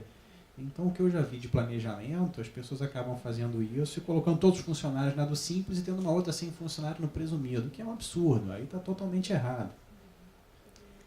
Bom, em relação à pejotização, eu tenho um cliente, desse ano, né, a empresa foi legalizada em setembro do ano passado, ela é uma consultoria de engenharia, ela presta serviço.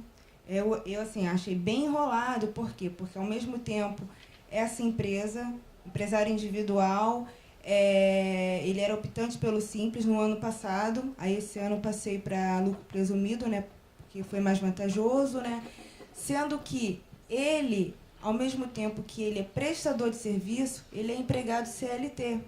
Eu nunca tinha visto isso, né, que ele recebe tanto como CLT dessa empresa, e como CLT. Não tem conta jurídica, recebe tudo na mesma conta dele, pessoa física. Aí eu tinha que registrar isso. Tive que registrar isso. Eu registrei tudo no caixa, que ele recebe, ele paga tudo, recebe, paga pela conta física dele, recebe pela conta física dele, o que é de nota dele e o que é CLT.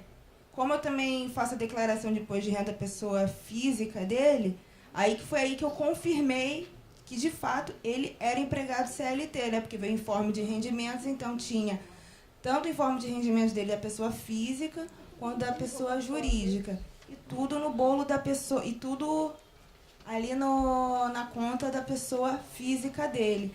Assim, com certeza ele está errado. E assim, eu como contadora, eu estou registrando tudo, contabilizando tudo no caixa, porque não existe conta nenhuma, não existe conciliação bancária, porque não existe conta. Eu realmente estou muito preocupada com isso. Comigo. Estou muito preocupada que eu não sei o que fazer, sabe? Assim, isso me tira um pouco o sono. Tá.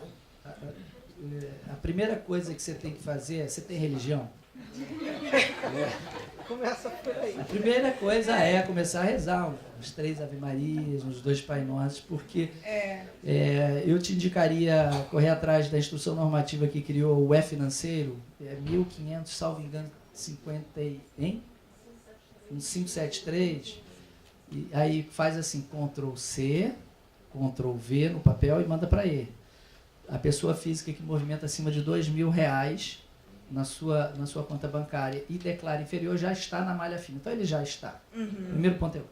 O outro ponto é o seguinte, ele provavelmente participa de licitações e concorrências que exigem que exista uma folha de pagamento. Então ele recebe lá dentro. Ele não deve ter funcionários. Tem funcionários? Não. Então é isso que ele faz. Ele, para efeito de participar de licitações nos indicadores, na análise de balança, ele faz isso para passar pelos indicadores. A outra coisa, além da questão do E-Financeiro que já ali levou, é que se você pegar um fiscal que vá fiscalizar essa empresa ou uma licitação que peça uma evidenciação da movimentação de caixinha, ele vai tomar uma autuação, se for uma fiscalização municipal, estadual ou federal, que ele nunca mais vai se esquecer. Porque o fiscal ele faz somente uma coisa, ele pergunta assim ao contador, prezada, o seu nome? Stephanie, CRC tal, CPF tal. Você é contadora da empresa. Você vai dizer, sim. Aí ela vai falar assim, me entregue a escrita contábil. Você vai entregar. Aí ele vai fazer uma pergunta. A escrita contábil entrega corresponde à realidade? Se você já entregou, você vai dizer que não? Você vai dizer sim. Aí ele vai virar, já que corresponde à realidade, me entregue o seu boletim de caixa de ontem, com todos os documentos em anexos, retroaja até a data 31/2/2016, com todos os documentos. E agora, o que você vai fazer? Dançou. E aí no Código Tributário Penal diz que um dos fatores de indício de evasão Sonegação é caixa inexistente. E aí o que vai fazer com ele? E contigo? Entendeu? Aí você vai ter uma responsabilidade de ter escriturado algo que não existe. Então exija que ele produza o caixa que você não tem. E a outra questão que ele vai perguntar é o seguinte: a empresa CNPJ tal possui conta bancária? E você vai responder o quê? Não. Entendeu? E aí o que ele vai fazer? Ele provavelmente vai circularizar os principais bancos do país e perguntar: eu, no exercício da minha função, solicito somente uma informação. A empresa CNPJ tal possui ou não conta bancária? Se ele tiver e ele nunca te entregou, que isso acontece, você é muito nova ainda, então você talvez não saiba que às vezes isso acontece. Só responde sim. Aí ele pode entrar com um processo de quebra de sigilo bancário. Então são situações muito delicadas. Não há um ser humano neste país que movimente muito dinheiro em caixa. Concorda comigo? A não ser que seja um supermercado, até o fim do dia, alguém que fecha o caixa. Então toma cuidado com essa situação. Porque isso que está me incomodando. E aí assim, eu diria, se protege, escritura e nota explicativa, que o cliente alega que não possui conta bancária. Ah, mas a nota explicativa não serve para isso. Eu sei, já tentei explicar isso até para a auditoria externa. Que a nota explicativa tem um glossário que determina quais são as notas explicativas. Eu uso a nota explicativa quando eu registro a escrita contábil para tudo. Por que eu faço isso? Para trazer para mim prova. Prova que eu aleguei, que eu falei que esse cara disse que é isso e que ele tem consciência, porque ele assina as demonstrações. Você está sendo omisso, né? Exato. Eu estou usando para tudo. É a única forma que eu estou encontrando para me proteger desse tipo de situação. Entendeu?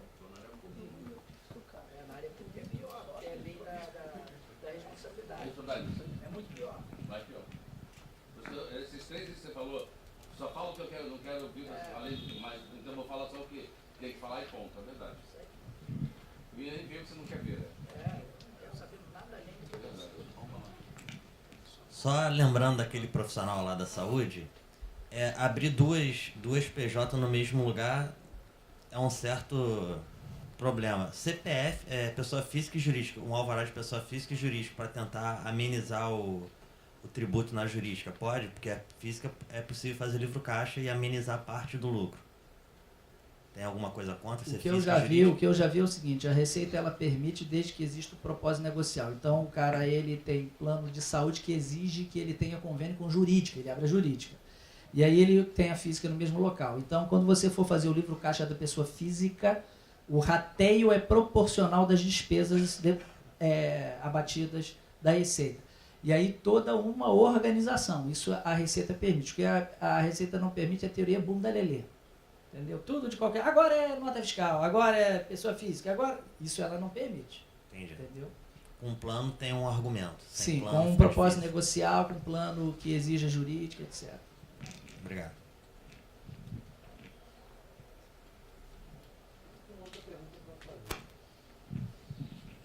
É o seguinte, você falou em hospital e tem um setor lá que é terceirizado e vamos supor, eu faço a contabilidade dessa empresa terceirizada. Aí, essa empresa, o médico, no caso, o médico lá, foi operar uma pessoa, né, lá dentro, o hospital terceirizou, e aí teve um problema sério nessa operação, essa pessoa talvez, por exemplo, veio a falecer. E quem é, no caso, de quem é a responsabilidade? Se eu tenho que estar no contrato, não está? Como é que seria isso? Vamos lá. Existem as cirurgias pertencentes ao hospital. E existem as cirurgias em que o hospital loca o centro cirúrgico para médicos. Isso é muito comum na obstetrícia. Fala aí essa palavra enrolada, obstetrícia. Entendeu? Então, isso é muito comum. Eles não têm a quantidade de cirurgias necessárias para alocar 24 horas de centro cirúrgico e ele loca. Perfeito? Isso é comum, muito comum. Nesse momento tem que se tomar todo o cuidado com o contrato. Perfeito? Então, eu já vi em redes hospitalares, porque eu atendo muito a área de saúde, e aí vai um jabá, eu palestro no Conselho Regional de Medicina há 6 anos sobre a área tributária, então a gente tem a graça hoje, no estado do Rio de Janeiro, de que quem palestra para médicos no estado há 6 anos é um contador, sobre toda a área tributária, sobre toda a área de pessoa jurídica. Inclusive, na segunda-feira, eu estou novamente pelo Conselho Regional de Medicina, pela 8ª vez esse ano, palestrando para médicos. E é o meu maior público. Aqui vai um puxão de orelha, não para vocês, mas para os nossos nobres colegas que se matricularam e não vieram. A Nélia disse que o Conselho ele trava em 90 lugares, que é o que tem aqui. Deve ter 40 e poucas pessoas aqui. O resto dos colegas não veio. No CRM eu cheguei a colocar 280 médicos para me ouvirem.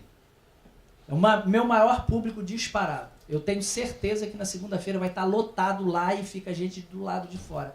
E quando a gente faz isso no Conselho Regional de Contabilidade, esses eventos, está sempre assim, sempre não, muitos eventos estão abarrotados de colegas, mas a maioria se inscreve e não vem. E o que acontece? O Diogo tentou inscrever 3 pessoas, não conseguiu. Eu tentei inscrever 2 funcionários, não consegui. Nós somos palestrantes, vocês estão entendendo? O limite que vai. Então vai um recado para quem está nos ouvindo do lado de fora e resolveu se inscrever e não veio.